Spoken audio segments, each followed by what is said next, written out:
얘가 파란색이 안 됐어. 근데 천점 안 되면 콜트는 뭐 500점도 안 되면 뭔가가 이렇게 자발적으로 진행된다 라고 하면 항상 어떤 표현을 써야 돼요? 뭔가가 자발적으로 진행된다 라고 하면 깁스 에너지가 음수 이렇게 표현을 해주면 되죠. 그렇죠? 그러면 항상 하는 얘기지만 이렇게 표현할 때 요 그 조건이 있죠. 무슨 조건이죠? 무슨 조건에서 깁스 에너지를 이렇게 표현할 수 있죠? 등호 등온에서 이런 식으로 표현을 할 수 있죠. 그러면 그게 뭐 꼭 용해가 아니더라도 모든 변화에 대해서 그게 자발적으로 잘 일어나려면 깁스 에너지 변화가 음수면 되잖아요. 왜? 스테이플러 10이 다 떨어져. 아유 병신 시안이 진짜. 수업 흐름을 너무 했는데 나가라.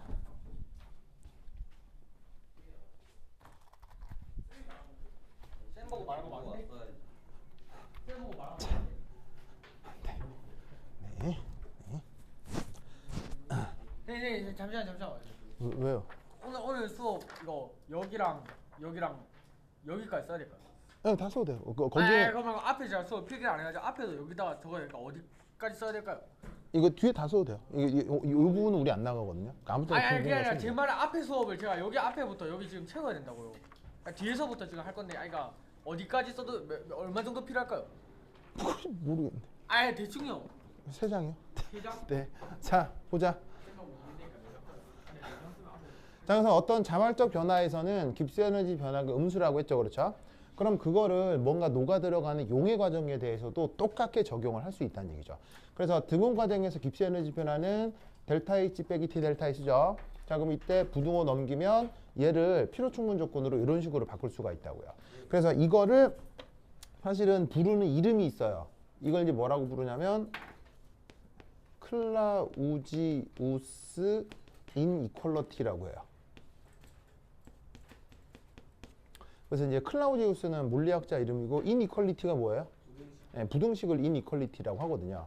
그래서 자발적 변화를 표현할 때 깁스 에너지로 표현할 수도 있지만 이렇게 그냥 아예 이거랑 동친 이거 뭐냐면 필요 충분 조건이니까 바로 이 부등식으로 표현할 수도 있어요. 그래서 이런 걸 그 뭐냐면 물리학에서는 클라우지우스 인이퀄리티라고 합니다. 자, 이거를 이제 지금 하려고 하는 어디에 적용을 해보자? 바로 용해 과정이에요. 우리가 하려고 하는 용해 과정에 한번 적용을 해보자는 얘기죠. 자, 그러면 이제 용해를 한다고 할 때 케이스 바이 케이스를 한번 따져볼 건데 저번 시간에 살짝 하나 시작을 했어요. 뭐? 바로 물에 뭘 녹이는 거? 이온 결합 고체를 녹이는 것. 그래서 이것과 관련해서 헤스의 법칙 적용해가지고 열역학적으로 분석하고 했었던 거 했었는데 기억나요? 네. 자, 그래서 저번 시간에 했던 거 살짝 복습을 하면 자, MX라고 하는 게 이온 결합 고체예요. 고체 상태로 존재하는데 M을 그냥 편의상 양이온, X를 편의상 음이온이라고 할게요. 그럼 그게 고체로 있다가 만약에 이렇게 양이온, 음이온으로 분리가 돼 있는데 이 기체 상태에 이온이 되었다라고 하면 이때 에너지 관계를 델타 H 격자라고 보통 쓰는데 이게 바로 저번 시간에 얘기했던 U의 마이너스 부호인 거예요. U가 뭐였죠? U가 뭐였어요? U가 바로 격자 에너지였죠? 격자 에너지 기억나요? 네.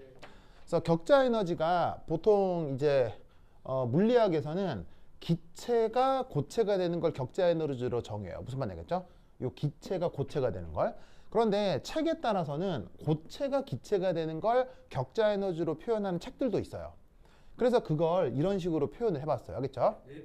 그러면 요 격자 에너지는 기체가 고체가 되는 거니까 격자 에너지는 항상 음수에 발열이 되는데 여기에 있는 고체가 기체가 된다라고 하면 얘는 부호가 양수겠어요, 음수겠어요? 양수요. 얘는 보시다시피 부호가 양수가 되면서 흡열 기준으로 표현을 할 수가 있다는 얘기죠. 알겠죠? 그래서 격자 에너지를 표현하는데 반응의 관점을 다르게 표현하기도 한다고요. 보통은 기체가 고체가 돼서 발열로 표현을 하는데 그게 아니고 고체를 쪼갤 때 에너지를 격자 에너지라고 하자라고 정하는 책도 있어요. 격자 에너지요. 항상 발열로 표현되는 격자 에너지. 자, 그래서 이 격자 에너지 이렇게 표현할 수 있다는 거 아시면 되고요. 자, 두 번째는 이 양이온, 음이온이 기체 상태로 있는데 물에 넣어서 뭘로 바꿨느냐? 이런 식으로 수용액 상태로 바꾸었어요. 그럴 때 이 에너지를 무슨 에너지라고 했었죠? 요거를 수화 에너지라고 했었죠. 자, 그리고 이 수화 에너지는 발열, 흡열 뭐예요? 수화 에너지는 발열, 흡열 뭐예요? 언제나 발열이라고 했죠. 언제나. 크나 작으나 언제나 발열이에요. 아시겠죠? 네. 그러면 이때 우리가 뭘 얘기하려고 하냐면 지금 용해 과정을 얘기하려고 하거든요. 그럼 용해란 건 뭐냐? 고체를 물에 넣어 수용액으로 만드는 걸 용해라고 한다 이런 말이에요. 알겠죠? 그럼 여기에 있는 이 반응이 용해 반응식인 거고 그 용해 반응식의 에너지 이게 바로 용해열이 될 거다 이런 말이죠. 알겠죠? 이거 저번 시간에 한 거예요. 그럼 여기에 있는 이 용해열은 헤스의 법칙을 적용하면 이 두 개를 어떻게 하는 걸로 간단하게 표현을 해볼 수 있을까요? 크기 두 개. 바로 그냥 단순하게 이 두 개 그냥 쭉 더하면 이게 바로 뿅 되죠. 그럼 두 개 딱 더하면 되는 거니까 에너지도 이 두 개를 더해 주시면 된다 이런 말이에요. 그러면 격자 에너지 더하기 수화 에너지 뭐 이렇게 표현할 수도 있는데 격자 에너지를 이렇게 발열로 표현하면 이렇게 표기할 수도 있는 거죠. 무슨 말인지 알겠죠? 저번 시간에 아마 여기까지 했을 거예요. 자, 이때 이 물이 이온결합 고체가 녹아 들어갈 때 NH 에너지 상태를 한번 분석을 해볼게요.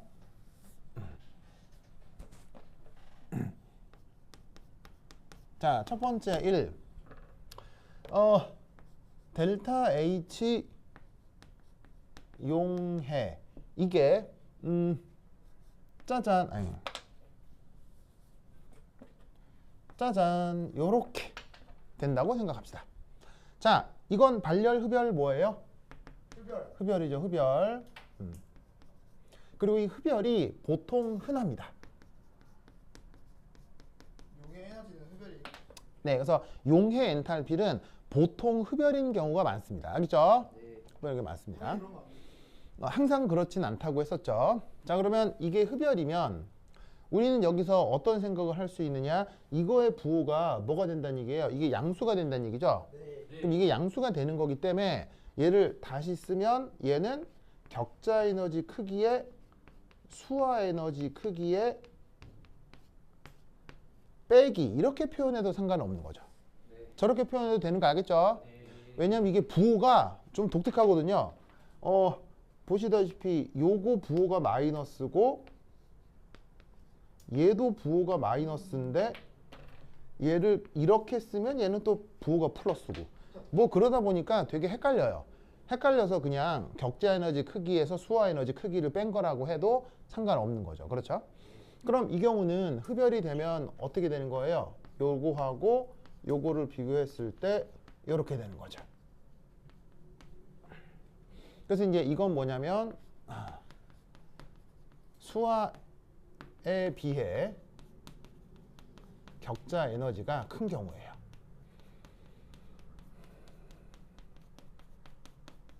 그래서 이거는 아까 그래서 뭐라고 그랬었냐면 이런 경우는 흡열이기 때문에 보통 고온, 저온 어디서 더 자발적이라고 그랬어요? 고온 조건에서 더 자발적이다. 이런 얘기를 했었죠. 기억나죠? 네. 기억나죠? 그래서 고온 조건에서 더 자발적인 건 흡열 반응이기 때문인 건데 흡열 반응이어서 고온 조건에서 더 자발적이다를 얘기하는 논리가 뭐예요? 바로 르 샤틀리의 원리죠.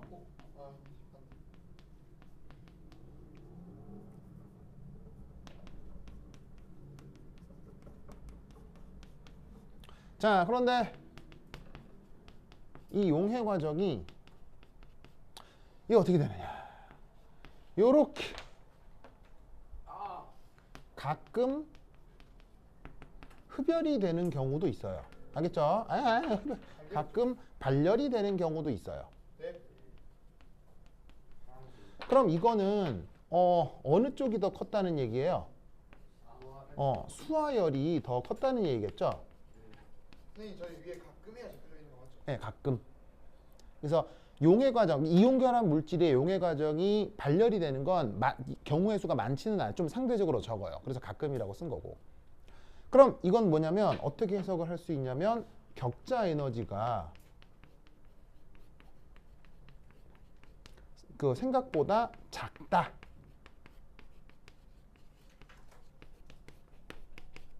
당연히 그 크기겠죠. 크기를 고려했을 때. 그러면 이 역시 르샤틀리의 원리로 그럼 얘는 고온, 저온 어디서 더 자발적이겠어요? 이 녀석은 저온에서 더 자발적인 거죠.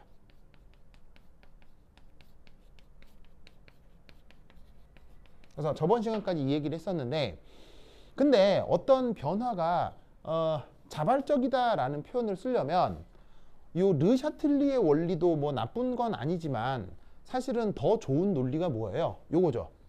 어떤 그 변화의 자발성을 따질 때는 클라우지우스 이니퀄리티 혹은 깁스 에너지를 따지는 게 좋잖아요. 그렇다면 이제 용해 과정에서 엔탈피가 아니라 뭐도 고려해야 된다는 얘기예요. 요 용해 과정도 이 용해 과정의 엔트로피도 고려를 해봐야 된다 이런 말이에요. 무슨 뜻인지 아시겠죠? 그렇죠? 이 논리를 그거 기억해 주시기 바랍니다. 그러면 되죠? 자, 그럼 이제 얘를 어떻게 표현할 것이냐. 자, 그럼 이제 요 중간에 지울게요. 네. 요 중간에 지운다. 아니 선생님 저 아직 다안 썼어요. 빨리 쓰세요. 라고 할 뻔.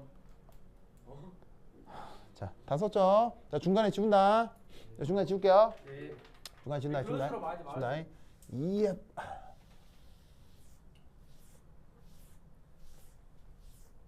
아니 아직 30분에도 5분밖에 안 지났다.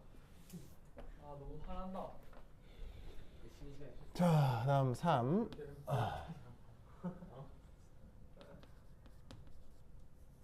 선생님 쉬는 시간도 더 빨리 주시는 거예요. 당연한 거 아니야? 왜 그래, 왜? 아니 30분 일찍 차면 쉬는 시간이 더 빨리 나죠. 자, 봅시다. 오 아니 선생님 아니 진짜 화낼 겁니다. 진짜 화나는 모습. 자, 그래서 준달책에 어떤 데이터가 나와 있냐면 이런 데이터가 나와 있어요. 그래서 예를 좀 들어보면 이그젬플 KF 자, 당연히 이온 결합 고체죠. 당연하죠. 그럼 얘가 이제 용해가 됐을 때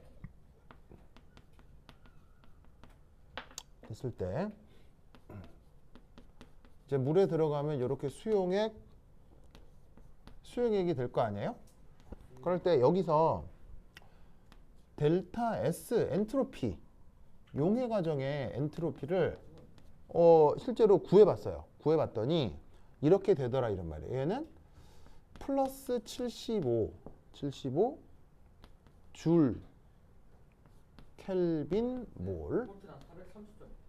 근데 네. KF가 용해되는데 오 그런 걸 실수 알겠죠? 네 그래. 미비한 순간 실수랑 실력입니다. 오오오오 PC 원래 CL이었어요. 자, 이 데이터 눈여겨보세요. 이거 시험에 낼 수 있어요. 네. 자, 두 번째는 리튬 플로라이드. 이런 애가 있는데 역시나 용해될 때 리튬 플러스 F 마이너스 이렇게 되죠? 근데 이때는 값이 어떻게 되냐면 마이너스 36이 나와요. 그 다음 또 예를 들면 CAS 솔리드 하면 CA2 플러스 더하기 SE 마이너스 되고 마이너스 138 이런 데이터들이 있습니다.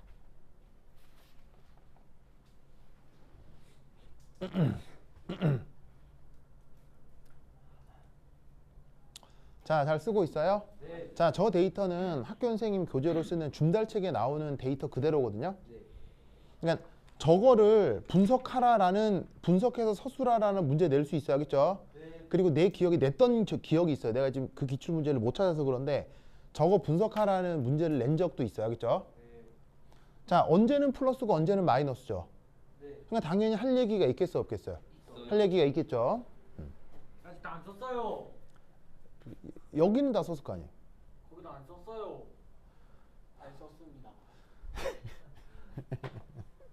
아유 진짜. 아유, 선생님 먼저 패드립 했잖아요.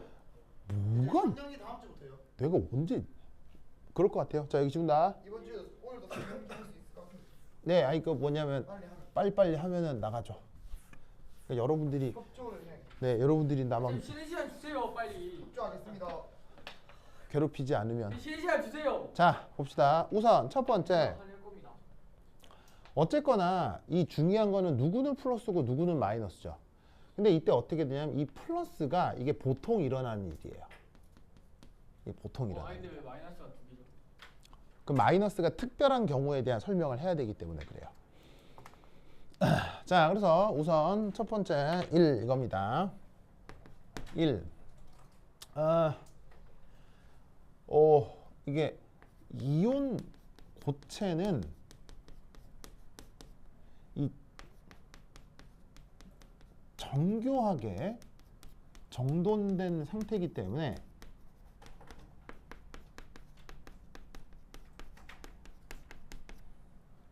용해가 되면 보통 무질서도가 증가합니다. 그래서 이런 경우 델타 S 용해가 양수가 되는 게 이게 사실은 흔하죠. 그래서 이 첫 번째 경우의 수는 이거예요. 자, 고체로 있으면 양이온, 음이온이 유동성이 있어요, 없어요? 없어요. 움직일 수가 없죠. 네. 근데 수용액 쪽으로 녹아 들어오면 움직여요, 못 움직여요? 잘 움직이죠. 그럼 잘 움직일 때 자유도가 더 있는 거예요? 못 움직일 때 자유도가 있는 거예요? 잘 움직일 때 자유도가 있으니까 그래서 보통 용해되면 엔트로피가 더 증가하는 게 보통이거든요. 저런 경우의 수가 훨씬 많아요, 그렇죠? 많아요.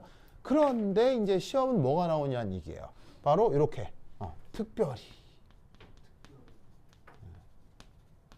이렇게 특별히 이 마이너스가 되는 게 있는데 이게 어떻게 되는 건지 한번 살펴보자 이런 얘기죠. 첫 번째 1 음이온 2 수소결합 이 가능한 경우 무질서도가 감소할 수 있습니다. 아, 그게 이거는 그게 누구겠어요? 이거겠죠? 여기서 이 수소결합 가능한 게 누구예요? FFF. 그래서 어떻게 되냐면 F 마이너 그리고 이제 수소결합 가능한 경우가 아시다시피 누구예요? FON 이런 애들이죠. 저런 애들과 관련된 음이온이 있는 경우는 물과 뭐가 가능하다는 얘기예요? 수소결합이 가능하다는 얘기죠. 그럼 수소결합은 따로따로 떨어져 있는 거예요? 엉겨 있는 거예요? 엉겨 있기 때문에 당연히 무질서도 증가 감소할 수 있다 이런 얘기죠. 쌤 알겠죠? 알겠죠? 그래. 동의 알겠죠? 알겠죠? 그래서 안 물어봐줘요. 잘 적고 있는 것 같아서. 아니 저한테 물어봤어요. 민지 알겠죠? 아니요. 자, 그래서 여기 F-가 있고, 자, 물속이라고 하면, 자, 물속에 누가 있는 거예요? 이렇게 OH, 그다음 뭐, OH 이렇게 있으면 여기에서 이렇게 뭐가 나타날 수 있다? 하이드로진 본딩이 나타날 수 있다 이런 말이에요. 무슨 말 알겠죠? 저런 식의 수소결합이 나타나면서 물들을 끌어들일 수 있기 때문에 무질서도가 좀 감소할 수 있습니다. 알겠죠? 그렇죠? 자, 그 다음 여기 지울게요. 여기 지울게요. 왜요? 저 영상 남아있잖아요. 이한이 거 보고 빨리 쓰세요. 아예 다 썼는데.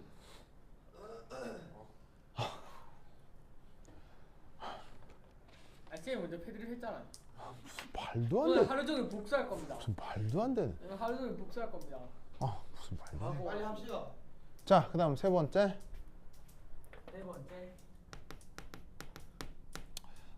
금속 양이온의 크기가 작을수록 자 어떻게 되느냐 금속 양이온의 크기가 작을수록 물 분자와 인력이 커집니다.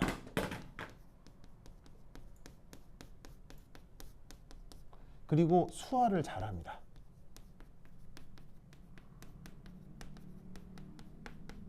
그래서 무질서도가 줄어들 수 있습니다. 누구 얘기하는 거겠어요? 바로 여기 있는 리튬. 리튬은 원자 번호 몇 번이에요? 3번. 리튬 원자 번호 3번이니까 원자 이온 반경이 크겠어요, 작겠어요? 작아요. 매우 작겠죠. 그래서 그런 이온들을 얘기하는 겁니다. 자, 그리고 지금 써드리는 이런 이유들은 사실은 따로따로 나타나겠습니까? 동시에 막 섞여서 나타나겠습니까? 동시에. 당연히 동시에 섞여서 나타나겠죠. 100% 하나의 경향성만 생각할 수는 없어요.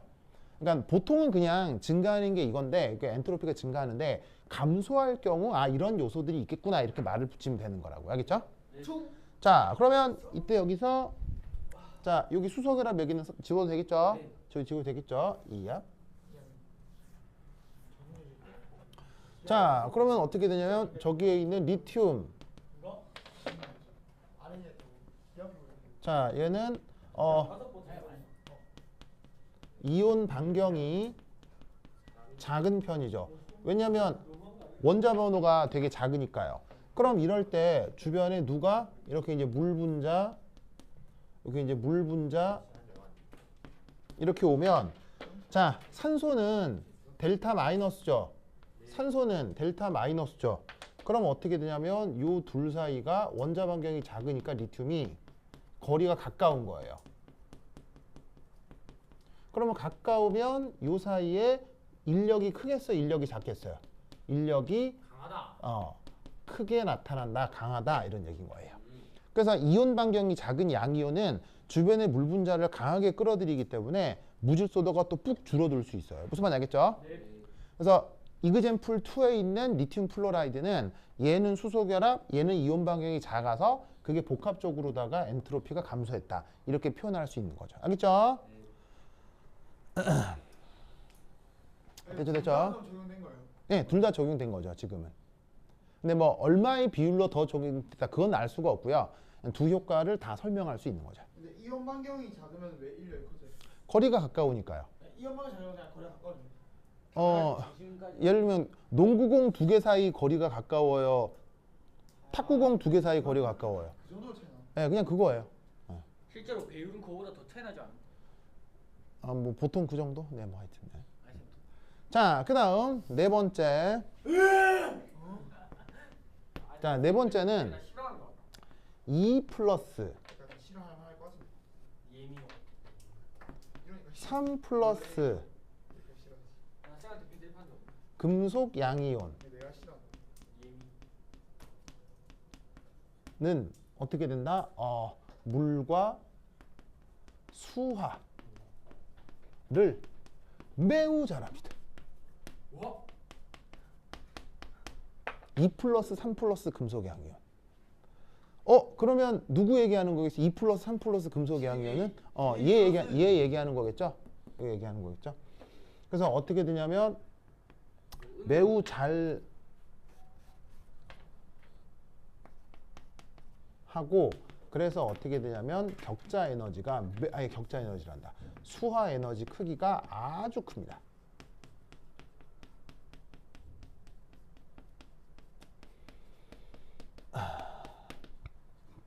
그래서 저 칼슘 2 플러스는 자, 여기 H2O가 있으면 얘가 델타 마이너스겠죠? 요 사이에 1 플러스가 아니고 2 플러스니까 인력이 엄청 크겠죠? 맞네. 엄청 크니까 얘는 주변 H2O를 강하게 끌어들이겠죠.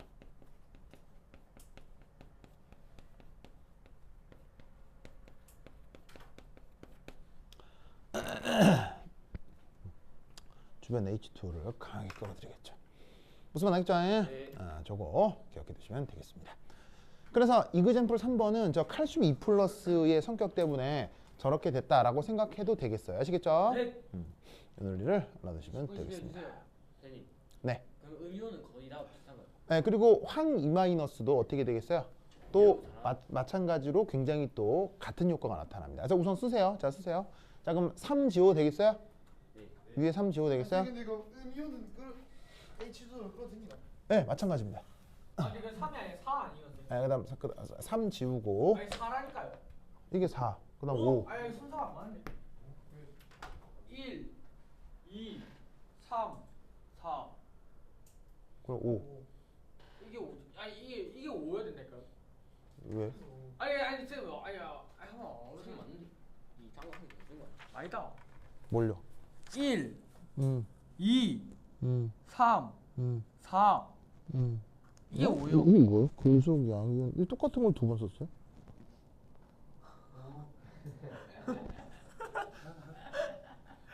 사는 저거라니까 2 플러스 3 플러스라니까.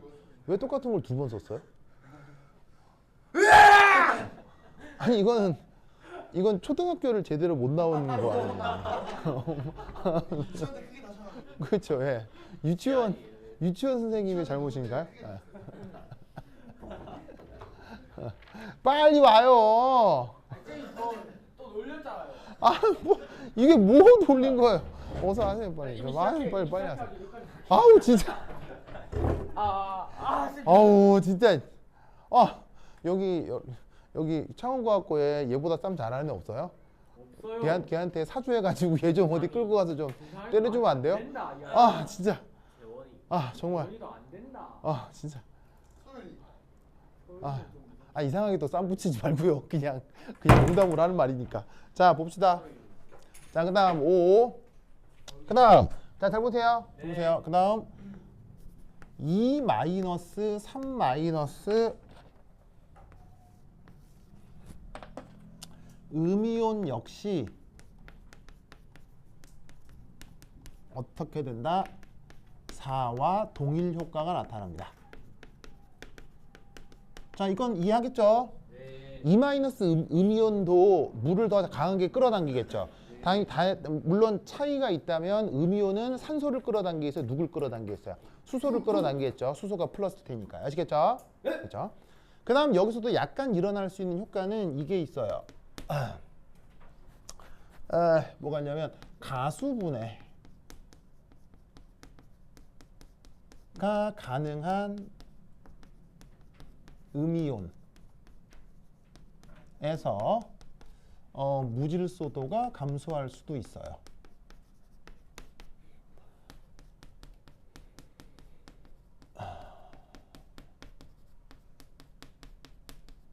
왜요? 자, 누구냐면 여기 황 E- 있죠. 이게 뭐가 가능하다는 얘기냐면 H2O랑 반응을 했을 때 HS-가 되고 그 다음 OH-가 만들어질 수 있겠죠. 저거 가수분해라고 하는 거 산염기에서 기억나죠? 네. 그런데 저기에 있는 OH- 역시 뭐가 가능하다? 이게 수소 결합이 가능해요. 와. 선생님. 응? 가수분해 할 수 있는지 어떻게 알죠? 산염기 지식이 있어야죠. 황화수소라고 하는 산성 물질이 있거든요. 황화수소라고 하는 산성 물질이 있기 때문에 그 녀석에 의해서 뭐냐면은 수소가 떨어지고 난 짝염기가 가수분해가 된다는 지식을 알고 있어야죠. 예를 들면 HCl의 Cl-는 가수분해 안 되잖아요. 네. 가수분해 안 되지만 황화수소는 연습 문제에 종종 나오기 때문에 가수분해 효과가 있을 수 있죠. 그런데 이제 H2S. 그런데 저 6번째 얘기는 뭐 그렇게 대단한 건 아니에요. 그렇죠? 그렇게 대단한 건 아니고 저기 있는 4번, 5번까지만 써도 충분해요. 그렇죠? 5번까지만 써도 사실은 한 4번까지만 해도 충분해요. 저렇게 분석하면 엔트로피가 감소하는 것에 대해서 논술을 할 수 있어요. 그렇죠? 그러니까 좀 줄여 3번까지만 써도 대부분의 점수를 받을 수 있어요. 그렇죠? 3번까지만 써도 수소 결합 얘기까지만 해도요. 그렇죠? 수소 결합 얘기까지만 해도 점수 많이 받을 수 있어요. 6번까지 할게요. 네, 뭐라고요? 6번까지 할게요. 6번까지요? 네, 고마워요. 네, 일단 저런 논리가 있을 수 있습니다. 알겠죠? 그렇죠? 자, 그럼 이제 이것에 대해서 이제 음수인 경우 얘기했죠. 자, 그럼 여기 줄게요. 여기 준다. 에잇. 쌤 쉬는 시간 언제 줄 거예요? 자, 보자. 첫 번째 1, 그 다음에 4. 자, 그럼 이제 경우에 따른 자발성 판단.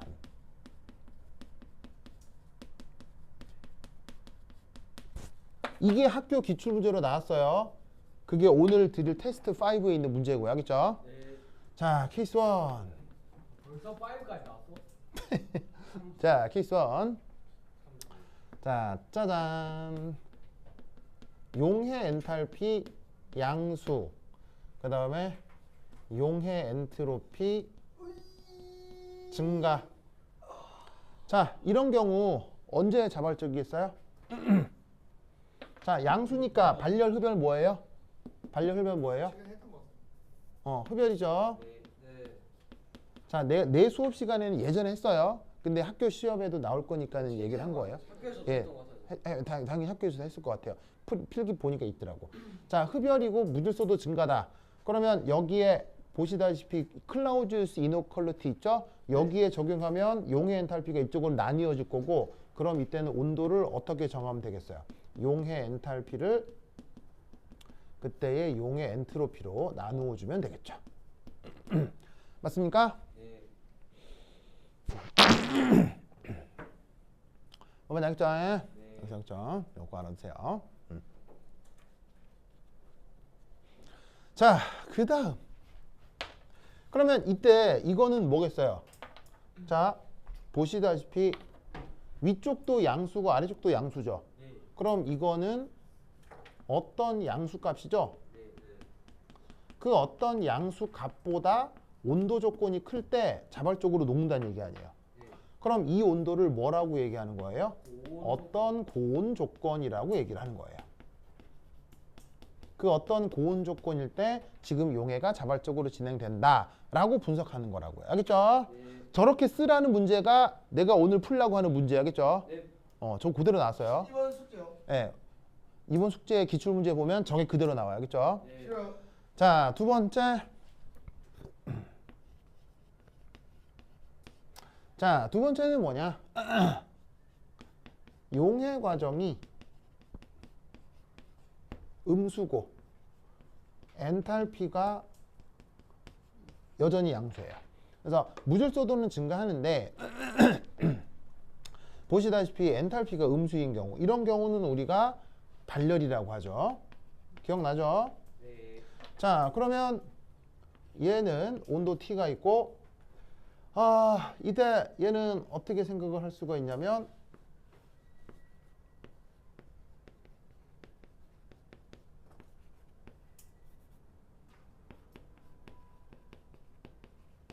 이렇게 될 건데, 이게 음수고 이게 양수니까 이 값이 뭐가 되겠어요? 이 값이 어떤 음수가 되겠죠? 그럼 얘가 어떤 음수가 될 때, 그럼 이건 뭘 얘기하는 거냐? 언제나 자발적. 저 온도는 모든 온도 조건을 얘기하는 거죠.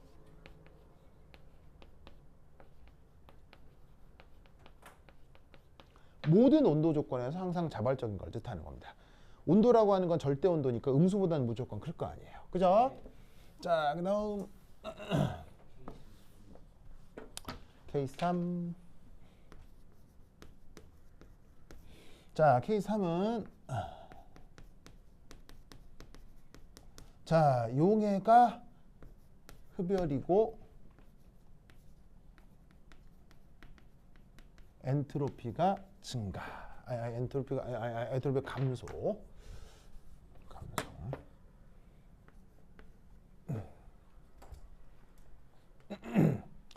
자, 그래서 보시다시피 양수니까 엔탈피 변화가 양수니까 흡열인데 무질소도는 줄어드는 경우네요. 자, 그럼 이 경우는 온도를 어떻게 표현해야 되느냐? 지금 여기 엔트로피가 음수잖아요. 네. 엔트로피가 음수면 음수를 나누면 부등호가 어떻게 된다 그랬어요? 반대로. 부등호가 뒤집히겠죠? 네. 그러면은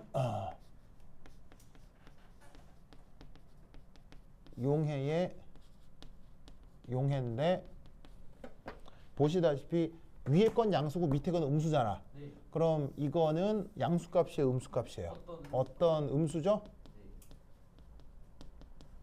그러면 음수보다도 온도가 낮아야 되는 거니까 이 경우는 무슨 경우겠어요? 무한이거든요. 바로 언제나 불가능한 경우를 얘기하는 거예요. 녹는다 안 녹는다? 이 경우는 전혀 녹지 않는 걸 얘기하는 겁니다. 무슨 말 알겠죠? 네. 그래서 고체 덩어리를 물에 넣었는데 절대 안 녹아. 그게 저런 상황인 거예요. 무슨 말 알겠죠? 네. 예를 들면 우리가 평소에 볼 수 있는 돌멩이 같은 거 물에 넣었을 때 안 녹잖아요. 그런 경우가 저런 경우란 얘기죠. 무슨 뜻인지 알겠죠? 네. 예, 언제나 불가능 혹은 뭐 전혀 녹지 않는다. 돌멩이요. 네, 돌멩이 같은 거요. 전혀 녹지 않는다. 그런 상황을 얘기한다. 자, 마지막 케이스 4.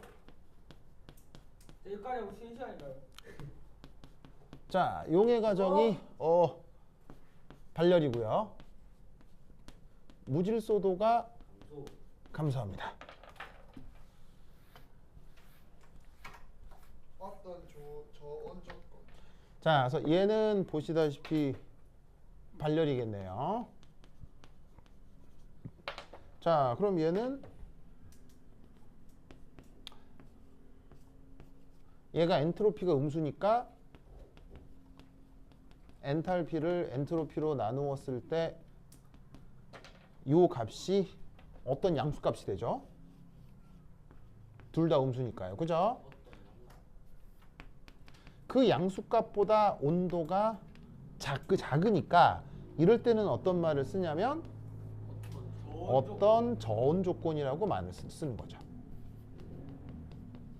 에서 그 용해가 자발적으로 진행된다라고 말로 표현할 수 있어요. 알겠죠? 네. 선원리를 꼭 기억해 두시기 바랍니다. 됐죠? 네. 다 쓰시고.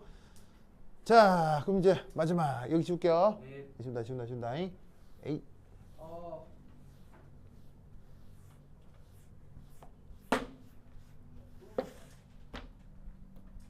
두 번째 이.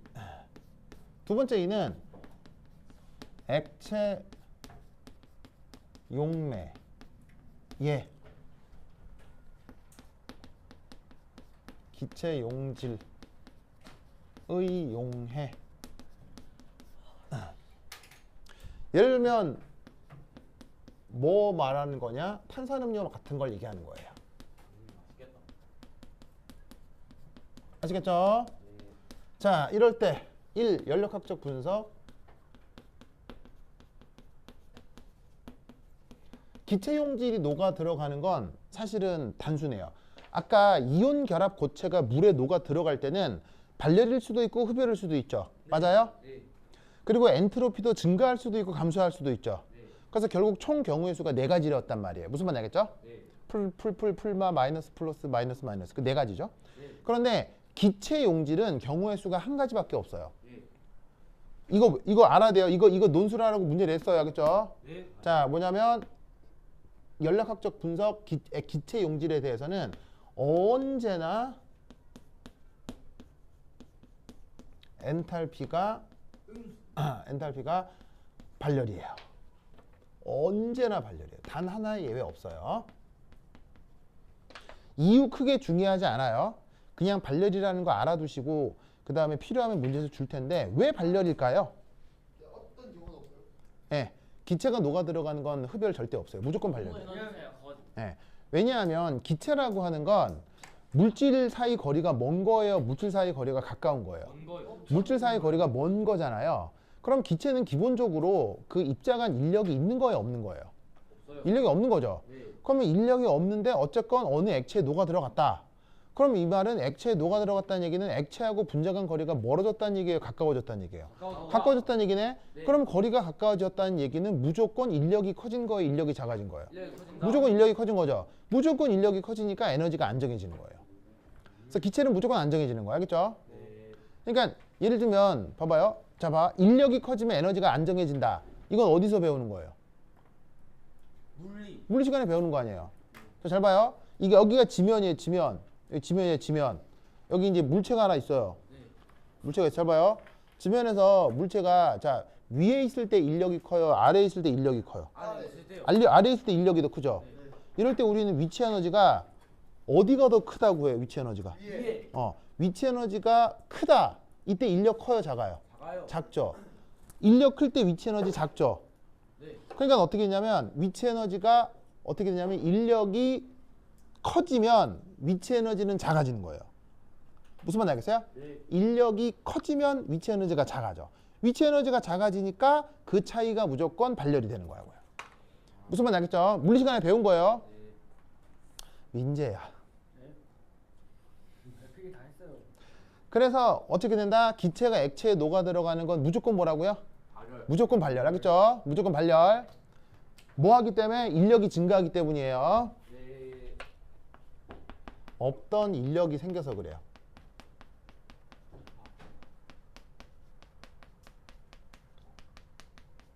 알겠죠? 그 다음 두 번째, 이거는 뭐 굳이 설명 안 해도 되겠죠.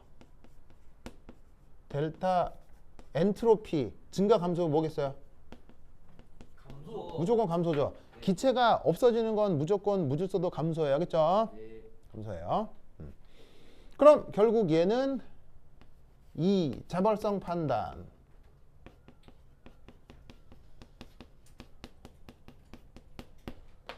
뭐랑 똑같아지겠습니까? 자발성 판단 이겁니다. 알겠죠? 이겁니다. 그냥 이겁니다. 그냥 always 이겁니다. always. 그래서 탄산음료는 따뜻하게 먹어요? 차갑게 먹어요? 차갑게. 차갑게 먹죠. 왜 차갑게 먹겠어요? 차갑게 해야 이산화탄소가 물에 잘 녹아있기 때문이겠죠. 자연스럽게 위해서. 뭐라고요? 그러니까 탄산이 많을수록 혀가 더 따끔하죠. 그거라기보다는 뜨거워지면 탄산음료에 있는 이산화탄소가 어떻게 돼요? 먹기도 전에 날아가 버리잖아요. 그럼 탄산음료를 먹는 의미가 없잖아요. 근데 저는 약간 김 빠진 콜라 그런 거 좋아해요. 그래서 어떻게 된다? 탄산음료 같은 경우는 보통 차갑게 먹죠. 무슨 말인지 알겠죠? 네. 그렇죠? 그거를 저 논리로 설명할 수 있다. 그게 따끔한 걸 느끼기 위해서 아니에요. 뭐 그렇죠. 예, 그런 걸 청량감이라고 하기도 하죠. 햄이. 됐죠? 자, 그 다음 3. 기체 용매, 액체 용매에 대한 기체 용질의 용에 관련해서 이제 중요한 게 헨리의 법칙이라고 하는 게 있거든요. 아마 학교에서 했던 것 같아요. 알겠죠? 헨리의 법칙. 네. 자, 저 헨리의 법칙 이게 뭐냐? 한 번도 안 써봐. 용해도는 그 헨리의 법칙 어디 있냐면요. 학교 프린트 어디에 있냐면 학교 프린트 20 몇 페이지더라? 22페이지에 있어요. 아 이게 헬리예요 지금. 예, 학교 프린트 22페이지 거기 헨리 법칙이라고 써 있잖아요, 도연아. 네. 어, 아 이거는 안 돼. 이게 이름이 헬리 무슨 뭐야? 네, 거기 쓰여 있죠. 아마 학교 선생님께서 하셨을 거예요.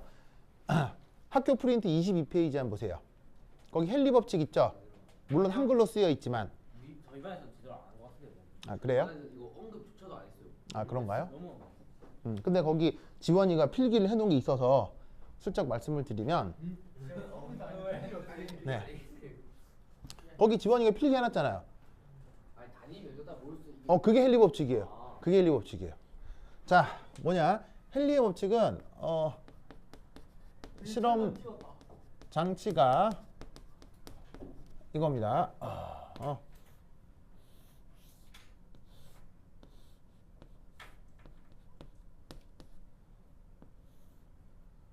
뭐 예를 들면은 뭐 B 가스 그다음에 B 가스 BAQ. 자, 어떤 상황인지 알겠죠? 자, 용매가 뭐란 얘기했어요? 용매가 물이고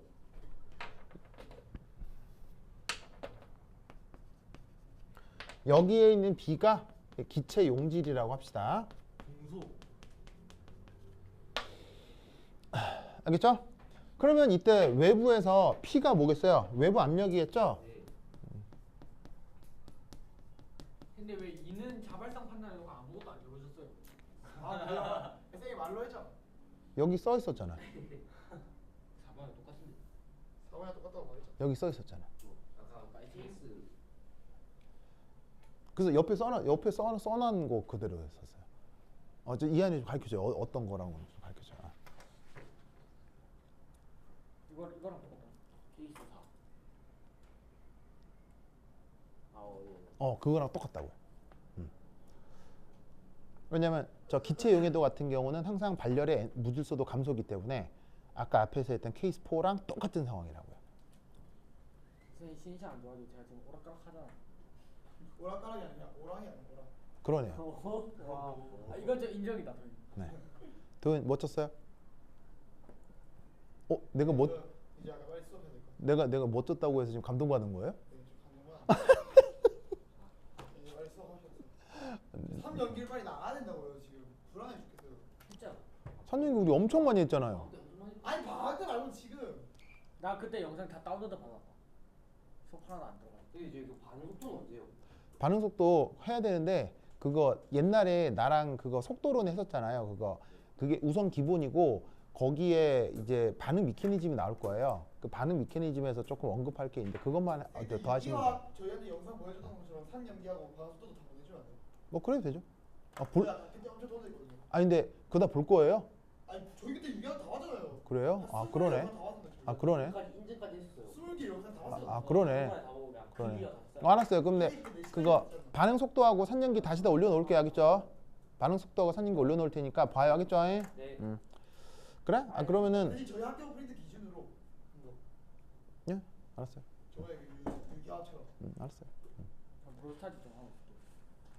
자, 썼습니까? 자, 그럼 이때 여기서 이 외부 압력, 기체 용질, 외부 압력, 기체 용질 그리고 여기 이제 수용액이죠. 그럼 여기에서 어떤 일이 벌어지냐면 이 압력하고 그다음에 여기에 어떤 상수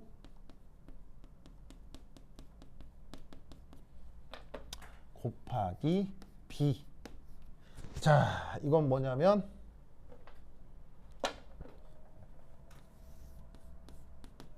수용액 중 저 B의 몰농도입니다. 몰농도. 자, 그거를 학교의 선생님이 반대로 쓰였네. 상수를 쏘리. 생각하면 거기서 상관없잖아. 책마다 달라서 이미 많이 적었네. 이렇게.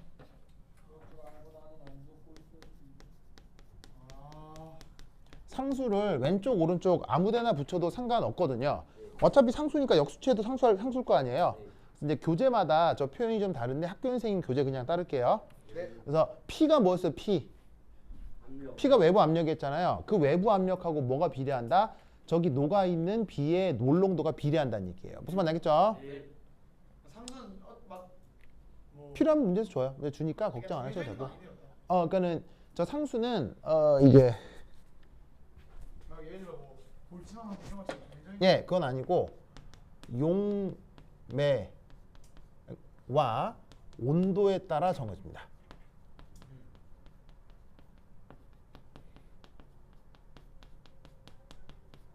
그래서 우선 첫 번째 알 수 있는 건 저 상수 K는 커지겠죠.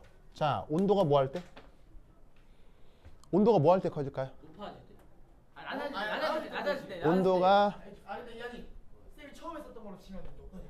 낮아질 때겠죠. 무슨 말 알겠죠?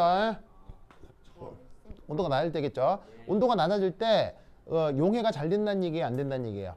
용해가 잘 된다는 얘기니까 저온 조건에서 저 K 값은 더 증가하게 된다 이런 얘기죠. 알겠죠? 이해하셨죠? 네. 자, 그다음 두 번째.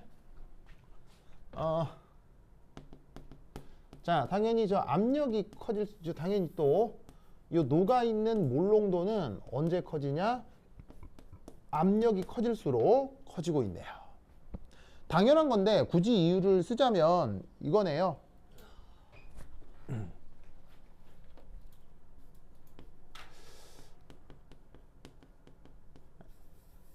기체와 접한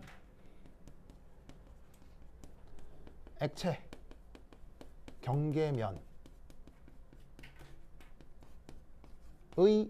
단위 면적당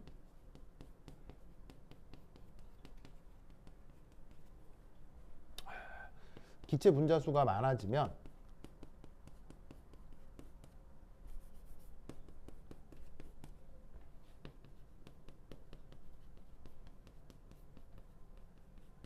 충돌 횟수가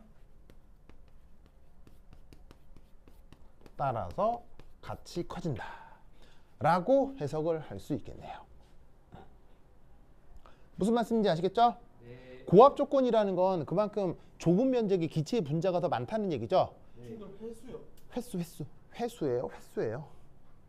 회수잖아요. 횟수라고 써야 돼요? 회라고 써야 돼요? 횟이에요? 횟수 네, 횟수예요? 사이시오. 이야. 국어의 시. 오, 아야 신기하다. 알겠죠? 야, 사이쇼잖아. 그래서 저 논리가 학교 수업 시간에 언급됐으니까 꼭 기억해 두시기 바랍니다. 알겠죠? 달아서 쓰기. 좀 쉽시다 이제. 됐죠? 다 썼어요? 오. 오케이 됐다. 그러면 30분 쉬었다 하도록 하겠습니다. 화장실 다녀오세요. 거의 다